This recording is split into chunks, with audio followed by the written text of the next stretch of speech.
Hey guys, this is Anthony over at MMOBomb.com, and today I'll be doing a first look for Kingshunt on PC. Just like in previous first look videos, I'll guide you guys through the beginning hours and hit all of the major points so you can get a general feel for the in-game features, gameplay, and other areas while talking about the positives and negatives. This way you can decide if this game is worth your time or not from my starting impressions. Developed by Vaki Games and published under A-List Games, Kingshunt is a third-person tactical arena brawler set within a dark fantasy world. It follows after MOBAs like Paragon with a mixture of League of Legends and Smite thrown in for good measure. Recently, the game launched its early access on November 3rd as free-to-play after a series of beta testing. With Kingshunt being available for anyone to download and play, interested players can join 5v5 matches with a surprisingly great assortment of unique heroes that fulfill roles on the team. Also, players can summon minions and towers to defend or attack control points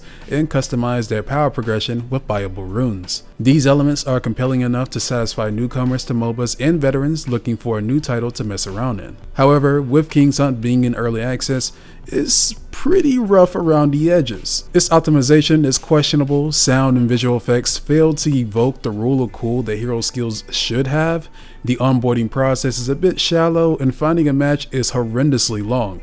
I have a lot of bad to tell from my early experience, but what's crazy is that once you get into a match, play around with a hero, and feel out what the devs were shooting for, you realize it's actually a solid indie game.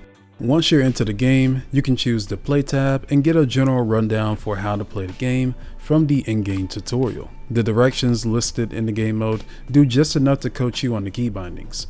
You'll learn how to use your limited dashes to refill over time, fight spawning enemies coming down a lane with a selection of basic, special, and ultimate attacks, summon towers that will defend the area, and call upon a minion to assist you on the go. Just about everything I mentioned wraps up the flow of the tutorial, which felt a bit off-putting after the fact. You walk away practically with no concrete knowledge of how everything comes together in an actual match. It won't take you through the motions of capturing points, how to optimize the use of your towers and minions, and much more that felt like a missed opportunity to show off unique aspects of the game while staying informative. After the tutorial, you'll spend time practicing between the training and conquest bot modes. Training is exactly as it sounds, placing your chosen heroes smack dab in the middle of a map to test them. The conquest bot mode mirrors the only competitive mode in the game currently, which features 5v5 battles that boil down to taking objectives and eliminating the enemy team. Everything you learn will start to get pieced together bit by bit in this mode, but it can still feel like a shot in the dark the first few times you try it. The reason why is that you don't really get a proper introduction into what Conquest even is. You have to queue up for the online PvP version to watch a video that discusses how it works. These weird design decisions and lack of information creates for a very bizarre onboarding process. Granted, the game is in early access, but those first few steps into the game are crucial for keeping players invested.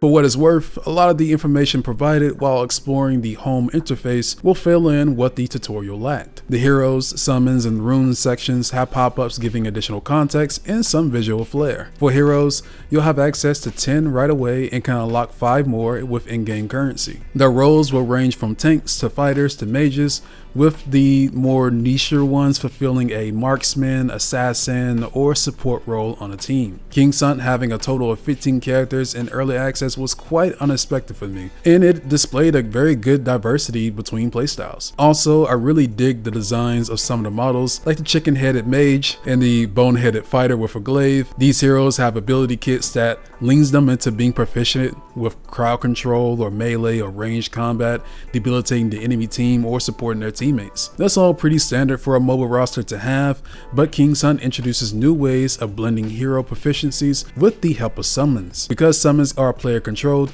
there's a ton of flexibility and choice over how to use them in game. From the summon section, you'll see secondary tabs covering deployable towers, minions that provide backup, and even barricades to block off areas from the enemy team. Using them will cost resources earned during a match, so they are limited and will shine best when necessary. Players can level them up by researching the summons, which will accumulate over time between matches and slowly lead to unlock newer summons. For further customization, players can mix and match runes that contribute massively to the power progression of heroes throughout a match. Much like summons, runes are preset before a match and offers a level of customization that drastically changes the playstyle of heroes. Across a progression timeline, players can slot in runes into the aggressive, supportive, and magical pathways. Reaching certain milestones in these pathways will grant player-chosen runes that can boost the hero's skill-based attacks, support buffs, and cover their weaknesses. Players can mess around with this progression-based build system however they like and buy more of them with in-game currency or roll with the pre-made models until they get the hang of it. Overall, heroes, summons, and runes in Kingshunt are the crux of its uniqueness and complexities so far. However, I worry how the in-game currencies complement them. Players can buy crystals or earn shards from matches that will let them unlock new heroes, runes, and summons. But if you're aiming to stay a free-to-play player, you've got quite the grind ahead of you to access them. Each match accumulates between 450 to 500 shards, and the requirements for unlocking them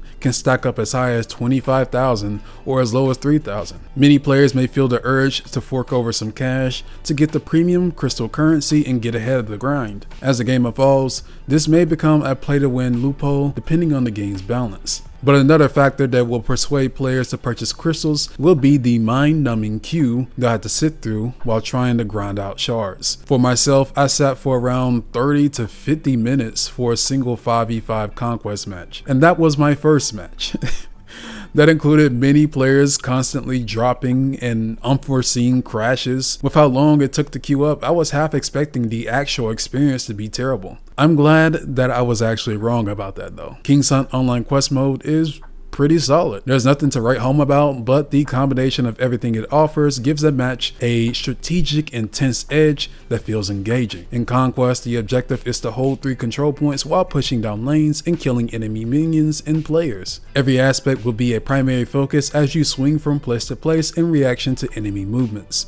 By killing heroes, destroying lane structures, and holding control points long enough, a team will gain tickets and gold to summon towers and minions. Accumulating at least 1,500 tickets will put the opposing team into a faltering state. At that point, if all members of the faltering team die in battle, the team with the most tickets will win the match. The losing team can stave off their demise by stealing capture zones, making kills, and so on to upset the balance for as long as possible. I loved and disliked how Conquest played out as an online match. In the latter half of what will likely be a 20-minute power struggle, heated matches will drag on until someone messes up. Towers are neat additions that can sway the flow of Conquest, but they also feel absurdly powerful depending on the type and their placement on the map. And despite the really nice variety of heroes, some outperform others in damage output, movement, and utility that's beneficial for Conquest. It's clear from playing a match or two and seeing the systems in place that a lot of work has gone into Kingshunt, but even more effort to balance the game and flesh out the onboarding process will be necessary for it to appeal to a diverse audience. The developers of Kingshunt are actively communicating with their current player base and have patched in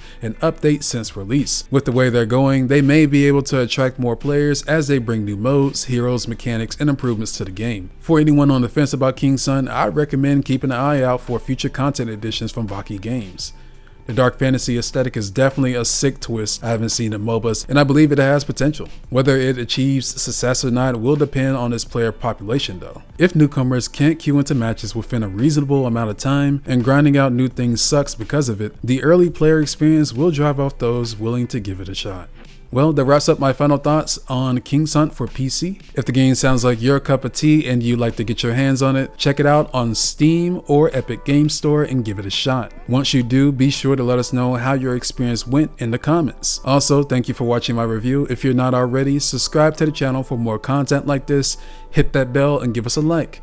It goes a long way and we appreciate your support. This is Anthony with MMOBomb.com signing off.